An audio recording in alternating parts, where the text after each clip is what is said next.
Bottom of the deck ಬಂದಿರುವಂತಹದ್ದು empress card ಬಂದಿದೆ. So empress card ಏನನ್ನು ರೆಪ್ರೆಸೆಂಟ್ ಮಾಡುತ್ತೆ?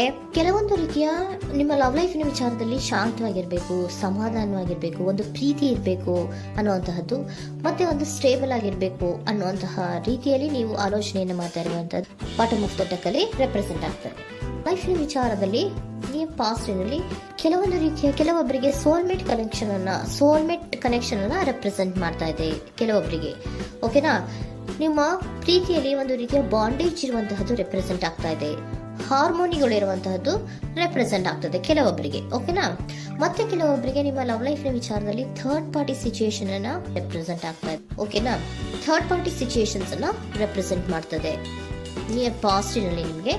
ನೆಕ್ಸ್ಟ್ ಕಾರ್ಡ್ ಬಂದಿರುವಂತಹದ್ದು ಪೇಜ್ ಆಫ್ ಸೋರ್ಟ್ಸ್ ಬಂದಿದೆ. ಥರ್ಡ್ ಕಾರ್ಡ್ ಬಂದಿರುವಂತಹದ್ದು ಯಾವುದು? ನಿಮಗೆ ಪೇಜ್ ಆಫ್ ಸೋರ್ಟ್ಸ್ ಬಂದಿದೆ. ಸೊ ಕ್ಯೂರಿಯಾಸಿಟಿ ಇದ್ದಂತಹ, ನಿಮ್ಮ ಲವ್ ಲೈಫಿನ ವಿಚಾರದಲ್ಲಿ ಒಂದು ಕ್ಯೂರಿಯಾಸಿಟಿ ಇದ್ದಂತಹ, ಒಂದು ರೀತಿಯ ಬಾಂಡೇಜ್ ಇದ್ದಂತಹ, ಸ್ವಲ್ಪ ನೀವು ಮಾತಾಡಿರುವಂತಹ ಸಾಧ್ಯತೆಗಳು ರೀಸೆಂಟ್ ಪಾಸ್ಟ್ ನಲ್ಲಿ ರೆಪ್ರೆಸೆಂಟ್ ಆಗ್ತಾ ಇದೆ.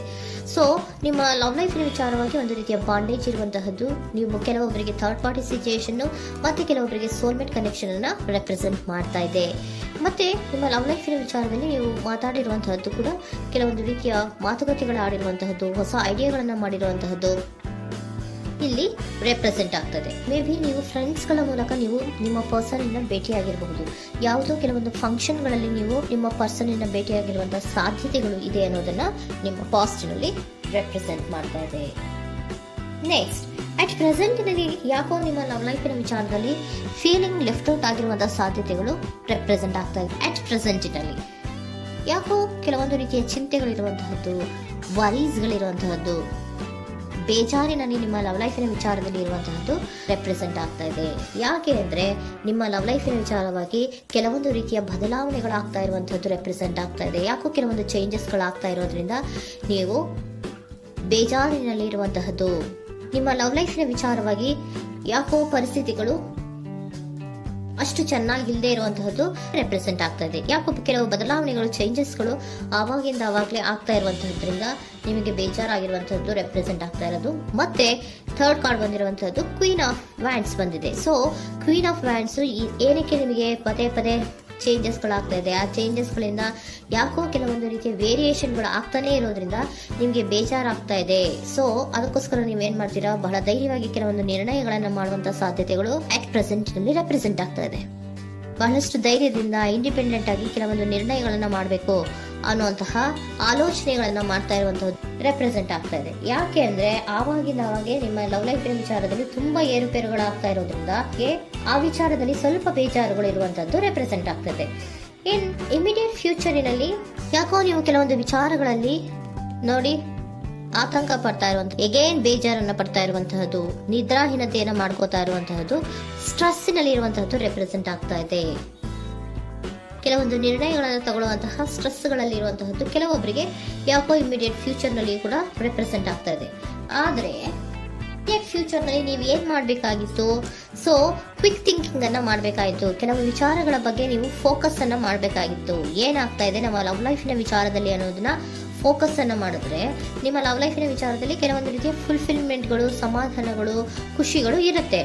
ಯಾವಾಗ ನೀವು ಫೋಕಸ್ ಅನ್ನ ಮಾಡೋದಿಲ್ವೋ ಆಗ ನಿಮ್ಗೆ ಮತ್ತಷ್ಟು ಆತಂಕಗಳು, ಬೇಜಾರುಗಳು ಆಗುವಂತ ಸಾಧ್ಯತೆಗಳು ಇದೆ. ಇದು king of swords, nine of swords ಇನ ಕ್ಲಾರಿಫಿಕೇಶನ್ ಕಾರ್ಡ್ ಅಷ್ಟೇ. ಅಂದ್ರೆ ಏನು? ನೀವು ಕೆಲವೊಂದು ವಿಚಾರಗಳಲ್ಲಿ ಫೋಕಸ್ ಅನ್ನ ಮಾಡಬೇಕು. ಲವ್ ಲೈಫಿನ ವಿಚಾರಗಳಲ್ಲಿ ಫೋಕಸ್ ಅನ್ನ ಮಾಡಿ ಕೆಲವೊಂದು ರೀತಿಯ ಆಕ್ಷನ್ಸ್ ಗಳನ್ನ ತಗೊಂಡ್ರೆ ಫುಲ್ಫಿಲ್ಮೆಂಟ್ಗಳಾಗುವಂತಹ, ಸಮಾಧಾನಗಳಾಗುವಂತಹ, ಖುಷಿಗಳಾಗುವಂತಹ ಸಾಧ್ಯತೆಗಳು ಇದೆ. ಕರೆಕ್ಟ್ ಆಗಿ ಮಾತಾಡಬೇಕು. ಏನ್ ಮಾತಾಡಬೇಕು ನಿಮ್ಮ ಲವ್ ಲೈಫಿನ ವಿಚಾರವಾಗಿ ಕರೆಕ್ಟ್ ಆಗಿ ಮಾತಾಡಿ ಕೆಲವೊಂದು ರೀತಿಯ ಕ್ಲಿಯರ್ ಥಿಂಕಿಂಗ್ ಅನ್ನ ಮಾಡಿ ಕ್ವಿಕ್ ಆಕ್ಷನ್ಸ್ ಅನ್ನ ತಗೊಳ್ಳುವಂತಹದ್ದು ರೆಪ್ರೆಸೆಂಟ್ ಆಗ್ತಾ ಇದೆ. ಓಕೆನಾ? ಇದಿಷ್ಟು ನಿಮ್ಮ ಕಾರ್ಡ್ಸ್ ನ ರೀಡಿಂಗು. ನೆಕ್ಸ್ಟ್, ಏಂಜಲ್ ಗೈಡೆನ್ಸ್ ನಿಮ್ಗೆ ಏನ್ ಹೇಳ್ತಾ ಇದ್ದಾರೆ ಅನ್ನೋದನ್ನ ನೋಡೋಣ. ನಿಮ್ಮ ಲವ್ ಲೈಫಿನ ವಿಚಾರವಾಗಿ ಏಂಜಲ್ ಗೈಡೆನ್ಸ್ ಏನ್ ಕೊಡ್ತಾ ಇದ್ದಾರೆ? ವೇಟ್ ಅಂತ ಹೇಳ್ತಾ ಇದ್ದಾರೆ. ಸ್ವಲ್ಪ ತಾಳ್ಮೆಯಿಂದ ಇರೋ,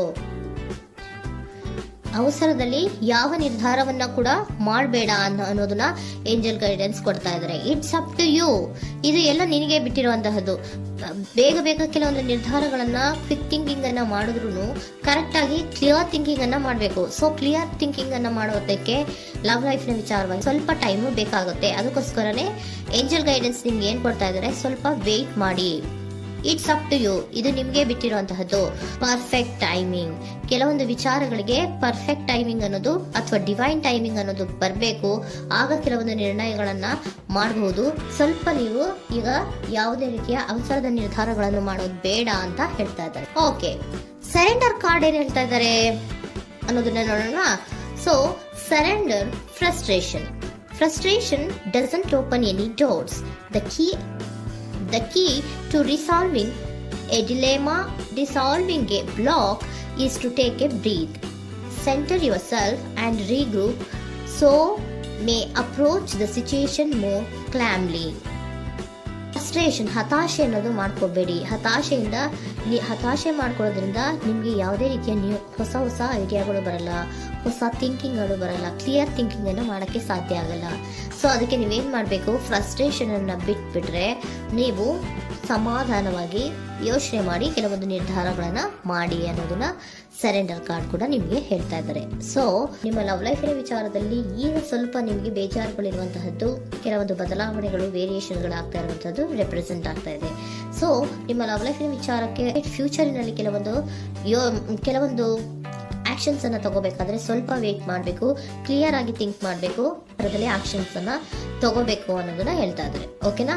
ಆಗ ಮಾತ್ರ ನಿಮ್ಗೆ ನಿಮ್ಮ ಎನರ್ಜಿಯಲ್ಲಿ ಏನ್ ಶಾಂತತೆ ಬರಬೇಕು ಅಂತ ಹೇಳ್ತೀರಲ್ಲ, ಆ ಶಾಂತತೆ ಏನ್ ಬರಬೇಕು, ಲವ್ ಲೈಫಿನ ವಿಚಾರವಾಗಿ ಶಾಂತತೆ ಯಾವಾಗ ಬರುತ್ತೆ ಅಂದ್ರೆ ನೀವು ಕ್ಲಿಯರ್ ಥಿಂಕಿಂಗ್ ಅನ್ನ ಮಾಡಿದಾಗ ಮಾತ್ರ ಬರುವಂತಹದ್ದು ಅನ್ನೋದು ಕಾರ್ಡ್ಸ್ ಗಳಲ್ಲಿ ರೆಪ್ರೆಸೆಂಟ್ ಆಗ್ತದೆ.